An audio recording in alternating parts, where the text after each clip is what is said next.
খুনি ইউনূস তার মাস্টারমাইন্ড দূষরদের দিয়ে, এটা আমরা জানতে পেরেছি, তিনি সেই কথাটি জাতিসংঘের ওইখানে নিউ ইয়র্কে বলেছেন, নিজেই স্বীকার করেছেন। এই খুনি ইউনূস তার মাস্টারমাইন্ড দূষরদের দিয়ে বছরের পর চেষ্টা করে, ষড়যন্ত্র করে, বিভিন্নভাবে অর্থ ছড়িয়ে এবং নিরীহ ছাত্রদের মিথ্যা বলে বিভ্রান্ত করে এই একটি তথাকথিত আন্দোলন বা কি যেন বলে বিপ্লব ঘটিয়েছে।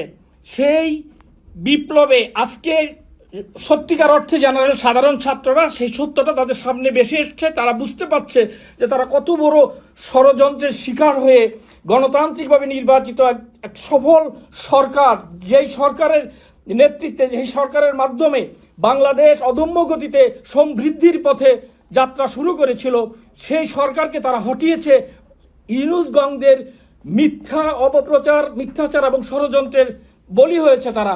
আজকে এই নিরীহ ছাত্ররা অনুতপ্ত, যার প্রকৃষ্ট প্রমাণ আমরা দেখতে পাচ্ছি বাংলাদেশে প্রতিটি বিশ্ববিদ্যালয়ে। এই তথাকথিত সমন্বয়কারী গোষ্ঠী, তারা যখন ওদিকে পা রাখতে চেষ্টা করে তারা যেতে পারে না, সব জায়গাতেই তারা দাওয়া খাচ্ছে।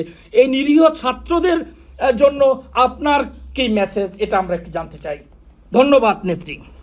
আমি একটা কথা, আসলে আমি ডিজিটাল বাংলাদেশ করেছি, আর সেই ডিজিটাল বাংলাদেশের সুযোগ নিয়ে এরা বিভিন্ন অপপ্রচার করে এবং কোটার নামে আন্দোলন করে তাই এদেরকে বিভ্রান্ত করেছে।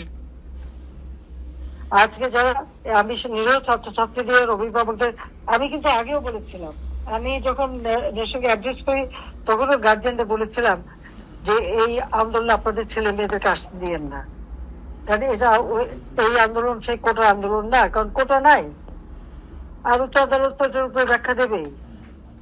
তখন আমি আহ্বান করেছিলাম, আর এখন আমি বলবো যে নিরীহ ছাত্রছাত্রীদেরকে বিভ্রান্ত করা হয়েছিল, আজকে তারা যখন এটা বুঝতে পারছে যে তাদেরকে ব্যবহার করা হয়েছে, শুধু এই ছাত্রছাত্রী কেন, এদের সবাই বিভিন্ন শ্রেণীর লোকিত নেমে পড়েছিল কোটা কোটা করে, যখন কোনো ইস্যুই না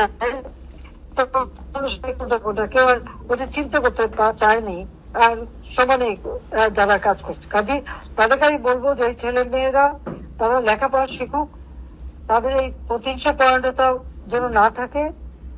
আর যারা আজকে উপলব্ধি করছে, অবশ্যই যাদের জীবন যাতে ভালো হয় সেটা আমরা দেখবো। কাজে যে এই যে উপলব্ধিটা হয়েছে, এটাই সবচেয়ে বড় কথা। অন্যায়ের সাথে তারা জড়িত হয়ে গেছে, সেখান থেকে অবশ্যই তারা মুক্ত হোক, সেটাই আমরা চাই। তাদের জীবনটা সুন্দর হোক, সেটাই আমরা চাই।